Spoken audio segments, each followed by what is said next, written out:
My name is Art Ostaszewski. I am the EGLE Drone Program Coordinator.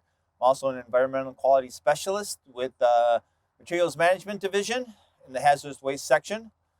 And I fly drones to protect human health and the environment.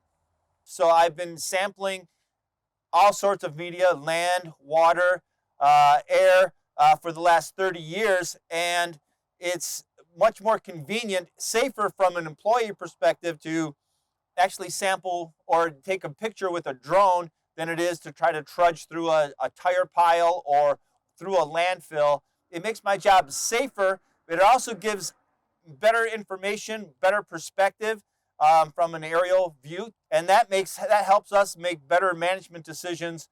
For certain sites, you need an accurate base map. So you can try to go to Google Earth or imagery, but typically that's several years old, and it's not accurate if you've had conditions like land sloughing or a sand dune that has eroded away.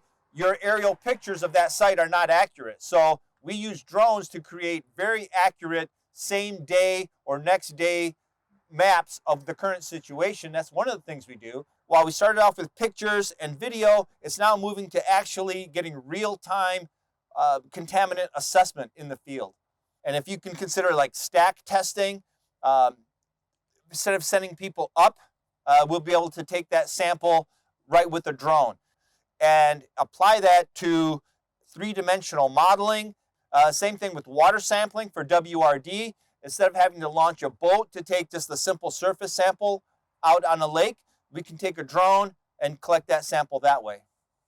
Also with drones, we can do digital surface models and digital terrain models. So we can see the height of tire piles and assess their volumes from a compliance perspective. We also can do health index of the vegetation, how green the grass is.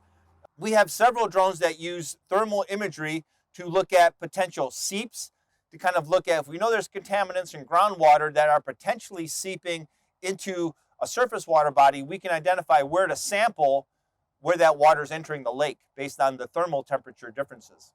I thank our EGLE management and front office for support to be able to apply technology to, like I said, better protect human health and the environment. That's the job we do.